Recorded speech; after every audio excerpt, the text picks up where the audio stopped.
Hello, this is Memphis Communiversity. Today we are practicing some parametric free response questions. So this is difficulty number 3 out of 10. So what we do is we go from difficulty 1 all the way up through difficulty number 10 and each free response question topic. For example, this one is parametric, and parametric is a BC topic, but it is the easier BC stuff. It's easier than polar and it is easier than Taylor series. And here, if you've watched our previous 2 videos, difficulty 1 and 2, those were the most standard questions where they give you both dx/dt and dy dt. This one's a little bit different in this difficulty 3 because now we are given position for xt, for the x coordinate, and we are given dy dt like normal. Finally, we are given a y coordinate for a given time. Of course, that will be used for Fundamental Theorem of Calculus, just like in the previous 2 videos. So check those out. If you want to practice more standard ones, this is just a slight tweak where instead of dx/dt being given the velocity of the x coordinate, it's actually just the x coordinate. But even if with this slight change, none of this free response question is going to be any more harder than the other 2 probably. We are still going to be using the same rules. For example, speed. So speed is an easy question. The speed at t is equal to 3 is given by this formula right here. So it's just speed. It is parametric, it's not particle motion. So in particle motion, let me try to change pens. In particle motion, the speed is the absolute value of the velocity, but because there's 2 velocities in this case, it's the Pythagorean theorem of the velocity, basically. So it's x prime of t, y prime of t. So x prime of t squared plus y prime of t squared. That's the speed at any time. So when we want to find the speed at 3, we just plug in 3. Keep in mind, in the last difficulty video, we set the speed to be equal to something because we wanted the speed to be equal to a number. In this case, we want to find the speed at a time. So we're not going to set it equal to 3. We're going to plug in 3. So what we want to find is the speed at t is equal to 3. That's going to be the square root of x prime of 3 plus y prime of 3. So here's where this the sort of the tweaks of the free response question comes in. So notice we do need to find x prime of 3 and y prime of 3, but we're going to find these differently because of the information that is given. So for x prime of 3, because we're given the position of x, what we have to do is take a derivative and plug in 3. For y prime of t, because y prime of t is dy dt, we don't need to take a derivative. All we need to do is plug in 3. So let's do that. So first, let's find x prime of t. I do have use of a calculator in this free response question, but this is easy enough to find by hand, so I'm going to do that. I trust myself taking this very simple derivative. If you don't, that's perfectly fine. Just use a calculator to take this derivative. But it is on the easier side, just the power rule. It's just 2t minus 3. You can write it as dx dt, of course. And then we are going to plug in 3 to get this number right here. So when we plug in 3, looks like we are going to get 2 times 3 minus 3. So not the best example because we get 3 back, but that's just by coincidence. So in this case, we will put 3 squared in here. Finally, we need to find y prime of 3. But again, we don't need to take a derivative. All we need to do is plug in 3. So let's do that on the side. So this notation means I'm plugging in 3. And looks like you're going to get square root. What's going to be inside the 3? Let's think about that first. 3 squared is equal to 6, I believe. And then 6 plus 1 is 7. So it's the square root of 7 plus 4 minus 4, whatever that is. So we'll just be careful when we do parentheses. And then, so we just need to type this bad boy into the calculator. I might simplify a little bit as we go. Obviously, 3 squared is 9. I trust myself with that. But let's try to clear everything out. And then let's try to find this right here first. So it's going to be the square root of 7. Get out of the square root. Minus 4. We are going to square it. It's okay if it's negative because we're squaring it. Great. Now we're going to add 3 squared, or 9. And then finally, we're going to take the square root of this number, and that will be the answer, which is going to be 3.292. Remember to round to 3 places after the decimal. So this question isn't any harder than normal speed questions. Just keep in mind that, of course, you use the same formula. The formula is consistent no matter what are the givens. But for each of these, we found the derivative in different ways. For y prime, it was already provided, so we didn't have to do anything. For x prime, we just had to take a quick derivative of this function and plug in 3, actually. So this is how it's going to work for the rest of the free response question, using the same rules as normal, but perhaps doing different things for each coordinate because position is given for the x coordinate and velocity is given for the y coordinate. So let's do this question right now.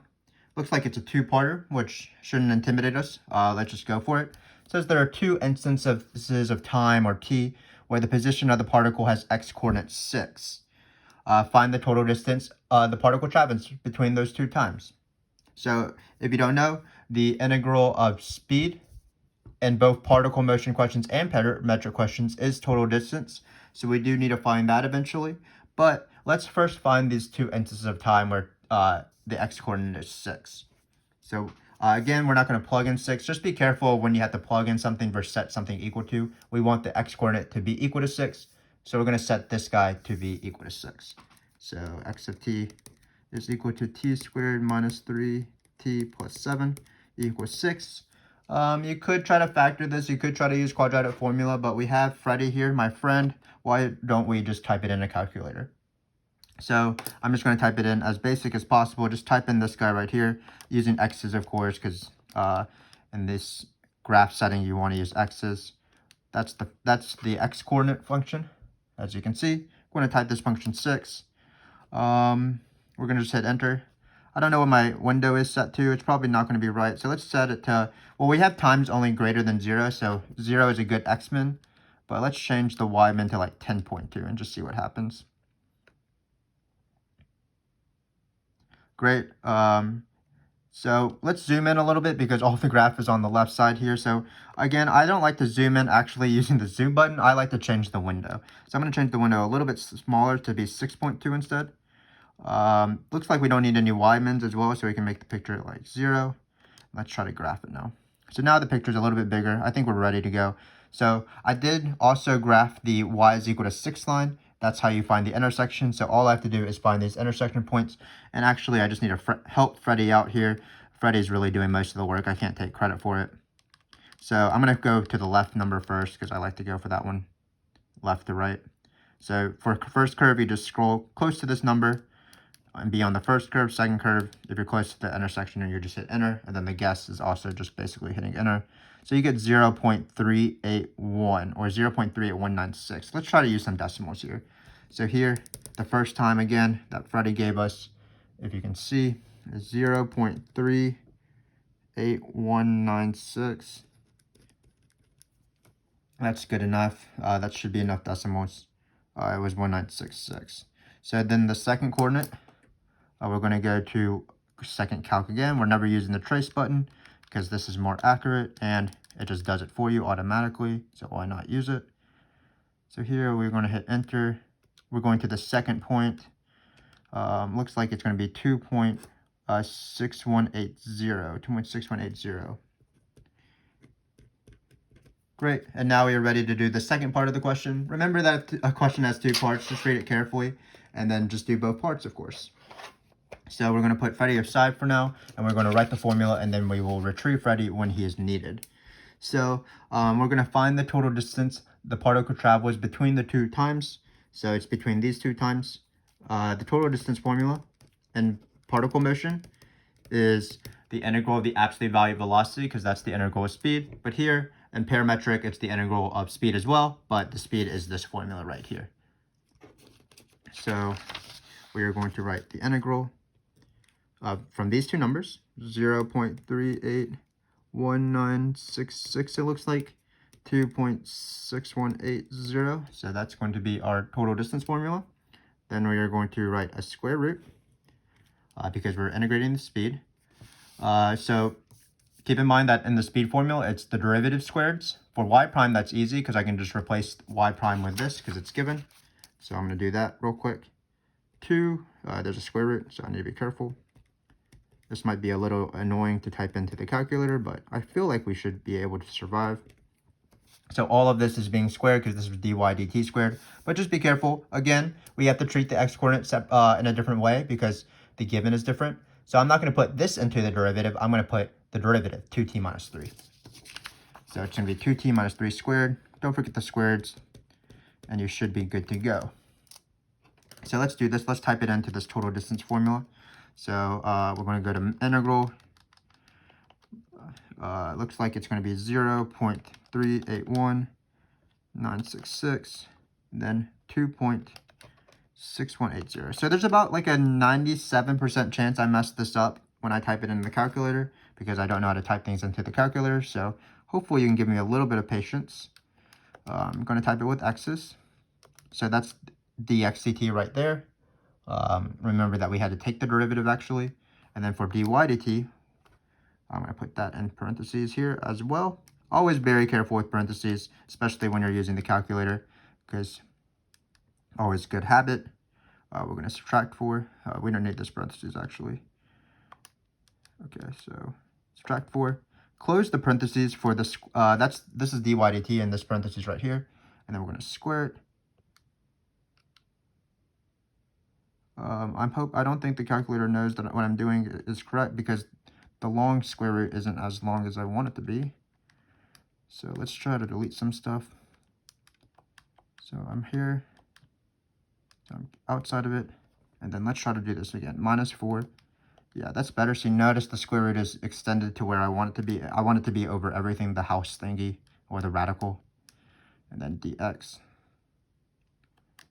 Hopefully I can, this thing I don't need. So we'll see if this works. Looks like it worked. I'm assuming it works. So it looks like it's 5.345.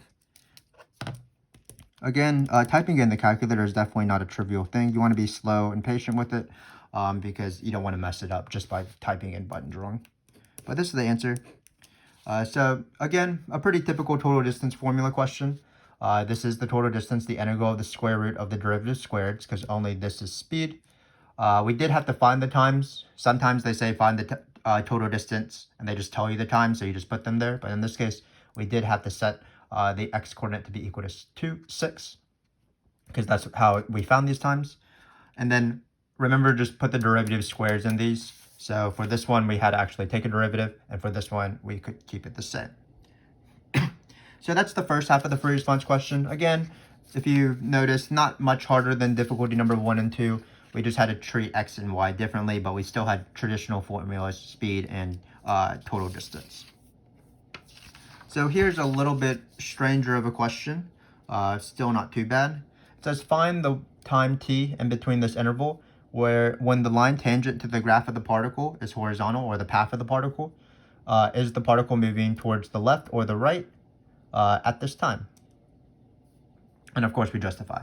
So remember that the line tangent to the curve, of course, has slope where the slope is derivative. But in this case, you have actually multiple derivatives, so you want to think about it. dx/dt is how fast the particle is moving left or right. dy dt is how fast the particle is moving up or down. So the actual derivative you want in this case, where in parametric fricks you want to find the slope of the tangent line, it's always dy dx.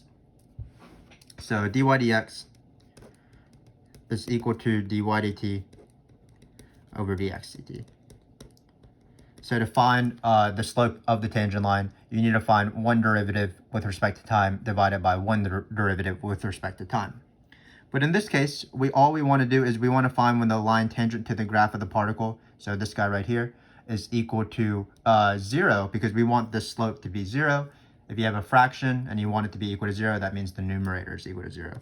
So what we're going to do is, because we want the slope to be horizontal, or the line to be horizontal, that means the slope is 0. So that means dy dt is 0. So we're going to try to find where dy dt is equal to 0.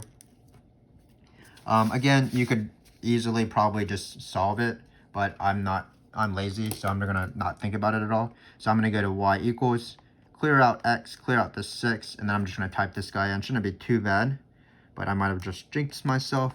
We will see. Go outside, or minus 4. So it says from 0 to 8, so that's a good, anytime they give you time values here, that's a good place to put your x coordinate and your y coordinate, or your min and maxes for your window should be appropriate in terms of the zooming in. So I'm going to hit graph, taking a little bit of time. Sorry, let me go back and change the y's to be negative because we want to see where it crosses the line. So it looks like it is right there, I believe. I'm going to zoom in a little bit more. So again, sometimes zooming in is a little bit of an art, but here we don't have to think of that many y values. So I'm going to hit graph again. Let's see where it actually crosses. So it looks like it crosses over here. Let's just see if we can find that. Calculator, 0. So 0 is work where you go left of the 0, right of the 0, and then you guess the 0 for Freddy's sake. So right of the 0. I think it's 7.5. Like, if you can actually just do the algebra, it is 7.5. So where is a y derivative 0? In order to make the slope 0, to make the line horizontal, that's going to be at 7 halves, or 7.5, 15 halves. So we're at 7.5. So that's the first part of the question. Again, oftentimes in these parametric free response questions, they like to add 2 questions because each one doesn't take very much time. If you were faster than me with the calculator, that wouldn't have taken you that much time. So what they're saying is the particle moving towards the left or going right? So remember, dx dt dictates whether the particle is moving left or right based off if dx dt is negative or positive. If you want to know where particle is moving up or down, that's based off the sign of dy dt. If you want the particle to be at rest, you set both dx dt and dy dt to be equal to 0, and the particle is at rest for any shared zeros. But in this case, we're only doing where it's going left or right. So all we're going to do is plug in 7.5 into something. So the only thing to think about is, should we plug in 7.5 into this function, or should we plug in 70.5 into this function? But because we want to look at velocities, because velocities tell you which way you're going, we are going to plug in 7.5 into this guy right here.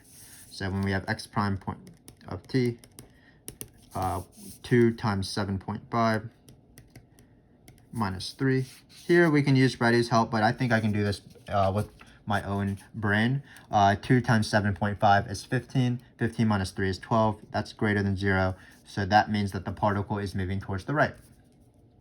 So particle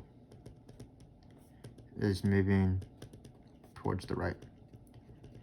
A good question to ask yourself is the particle moving up or down at this point? But because dy dt is 0, the particle is not moving in the vertical direction at this point. It's not either moving up or down. It's just at rest in terms of the vertical movement. So in this case, the particle is strictly going to the right, not going up or down at all. But if you wanted to see where a particle is moving up or down, right or left at any time, you just find the derivatives and just compare signs. So that's that. We have one more question, and we haven't done one thing yet. We haven't used this y coordinate information yet. And of course, that is for Fundamental Theorem of Calculus, when you want to find positions of the particle at other times that are not t is equal to 0. So it looks like this last question will use Fundamental Theorem of Calculus. I believe that in every single one of these videos, haven't made them all yet, but for every single one that I can plan so far, it will eventually have Fundamental Theorem of Calculus. I think every single parametric FRQ I've ever seen has Fundamental Theorem of Calculus, unless somehow the positions of both particles are given, or the positions of both coordinates are given. But if you ever have a velocity given, like in this case right here, and you're given an initial coordinate, it's Fundamental Theorem of Calculus. So let's get to it. So again, this is a 2-part question. It says find the time at which the x coordinate of the path is minimum. So we have to do a little bit of shapes and curves action here. So this is a parabola. It will be minimum when its derivative equals 0. So let's just do that real quick. There's algebra 1 rules, of course, that you can apply as well to find the minimum of a parabola. They come from calculus. But I'm just going to use calculus because that's what I teach. So again, we're just trying to find the time where the x coordinate is minimum. You could also graph this, of course, and try to look for the minimum. But I want to employ calculus because that's why we're here. So we take this derivative, and then it looks like the minimum will be at 3 halves. If you really want to stress that this is a minimum, you could draw this, you could draw this, a sign chart. This is a line, so this is x prime. And then you can write the justification. Maybe it will be good because sometimes people forget the justification, but basically I'm going to describe the sign chart to prove that this is an absolute min. So because between the times 0, because we start at 0, to 3/2, the derivative is negative. And 4 times bigger than 3/2, the derivative is positive. This is just saying what the sign chart is, it looks like. It's negative and then it's positive. Negative for these numbers, positive for everything past 3/2. The particle, or x, has an absolute min. I don't know what that symbol is. X has an abs min at t is equal to 3/2. So this is what I call the alternative way to do absolute max or min when you don't have a closed interval, because I usually like to do the closed interval method when I do absolute max or min. But in this case, this is the alternative way, or some people call it the first derivative test for absolute max or min. So again, this is the time is equal to 3/2. Probably didn't need to do all this work, but it's nice to know this because this does appear on other free response questions. So now I'm ready to start right here. Find the equation of the tangent line to the path of the particle at this time. So the equation of the tangent line always needs two things. It needs a point and it needs the slope, where the slope is going to be the derivative. And again, there's three derivatives to choose from: dx, dt, dy, dt, and dy, dx. But the slope of the tangent line is dy, dx. So it's going to be dy, dx. Usually I like to find the point here, but in this case, the point is actually a little bit harder. So let's actually find dy, dx first. So in order to do that, I'm going to find, we're going to plug in 3/2. Again, whenever you're working with dy, dx, you just want to know that it's dy, dt over dx, dt. So we're going to do that. Oh, this is not going to work out. Oh, let's see why it's not going to work out. So we have dy dt over dx dt. Well, why is this not going to work out? Well, by definition, 3/2 is what makes this non-existent. So I don't even need to find dy dt. If I didn't know that it was 0, because 3/2, when you plug this in, you'll get 0. So if it wasn't this sort of weird coincidence, then you would just plug in 3/2 into both of these things and find this ratio. But in this case, the slope is not going to exist.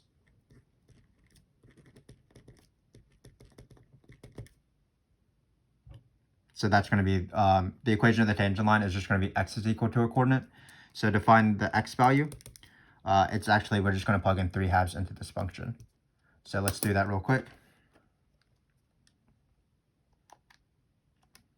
So it's going to be 3/2.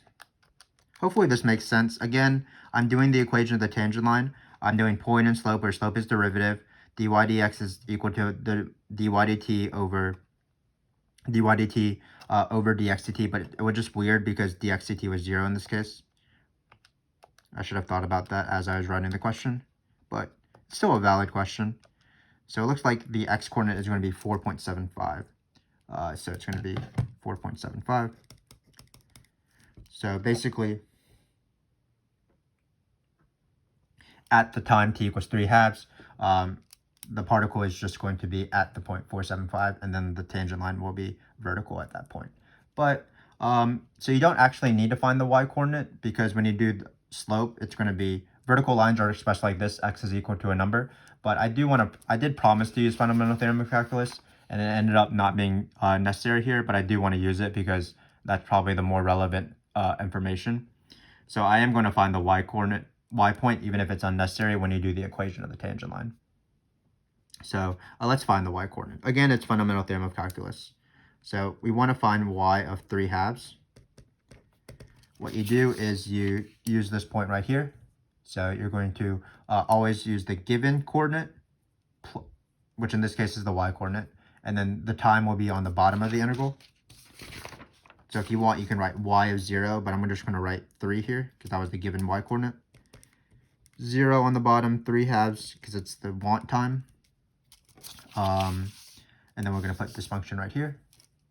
So it's going to be the square root of 2t plus 1 minus 4. And we're going to type this into Freddy just to find the y-coordinate. Why not?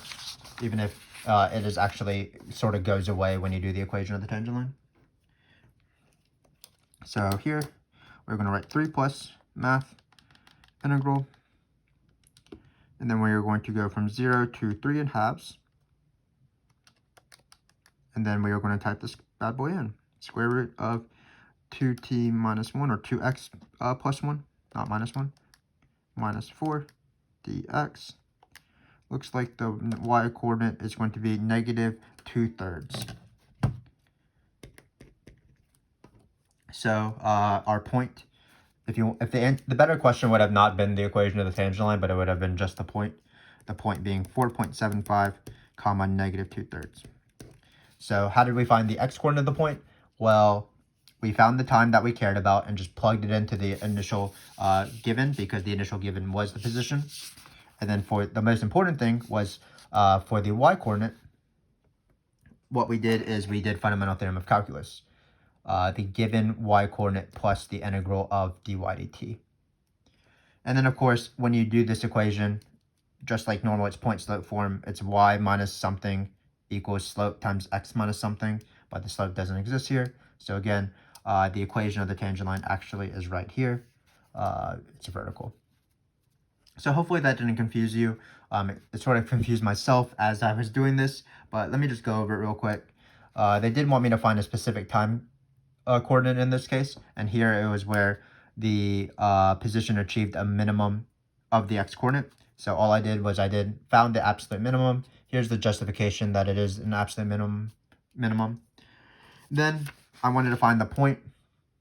So to find the point, I plugged in that number into the x given, so that because that was position, and then I used Fundamental Theorem of Calculus to find the y. This was the point in the end. Then I went for the derivative like normal, because it's the slope of the tangent line. The slope is going to be dy dt over dx dt. I actually didn't need to plug in 3 halves here, because I noticed, well, if you plug in 3 halves into the derivative, you're going to get 0. That's why we got the number 3 halves. So when you plug in 0, it will not exist. But if it was any other time, I would have had to plug in, like if it was t equals 1/2, for example, you would plug in 1/2 into dx dt, put it in the bottom, plug in 1/2 into dy dt, divide those things, and that would be a normal slope, and it'd be y is equal to y minus the y-coordinate equals slope times x minus the x-coordinate. So hopefully all that makes sense. I'm going to go over this free response question one more time, pretty briefly. Basically, again, the difficulty wasn't too much harder. We had a slope like normal, a dy dt given, and an initial condition in order to use Fundamental Theorem of Calculus eventually.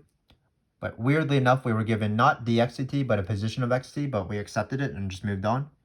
For standard questions like speed and total distance, we did the same thing as normal, set up the formulas how they normally are, but just for each one, we found them differently. Y prime was given, so we didn't have to do anything with that. For x prime, we just took a derivative. We did not plug in the given. For this total distance one, did ask us to find a certain time interval, but that wasn't too bad. Then just be careful. Questions about horizontal and vertical aren't too shabby. For example, when is the line tangent to the graph horizontal? That's when dy dt equals 0, so t is equal to 7.5. Then if you wanted to ask where the graph of the particle is vertical, we actually answered that throughout the fourth question. We want dx dt to be 0, so that's going to be 3 halves. So 3 halves is where the bottom, it makes the 0 on the bottom, and you can't divide by 0 or else the world will explode. So that's where it's vertical. And then here, where the top is 0, that's where it's horizontal. What they ask us is to find whether it was moving left or right when it was horizontal. And what we did was we plugged in 7.5 into the derivative, because that tells me whether it's going left or right based off the sign of x prime. And then finally, we did have this weird question where really I should have asked just the position. And to find the position for the x-coordinate, all you had to do is plug in this time value into there. And then for the y-coordinate, you did have to do the Fundamental Theorem of Calculus, which ended up being not needed in this case, but it is actually the most important thing. It will probably be the thing that helps you the most, just setting up the Fundamental Theorem of Calculus over and over and over again. So that's it. So hopefully you got something out of this. I feel like this was a nice parametric fric, even if the fourth question was a little bit weird in the end. Hopefully we were able to review speed and total distance and vertical and horizontal tangent lines and things like that. And also, again, apply the Fundamental Theorem of Calculus towards the end. So I hope that you continue watching this video series, even if parametric frics aren't the two hardest free response questions that are imaginable on the AP exam. In the next one, it'll be pretty similar. We will have one of these given by a derivative, like the derivative will be given for one of the coordinates, and then x of t will be provided in some sort of other fashion. So be on the lookout for that. Thanks again for watching, and goodbye.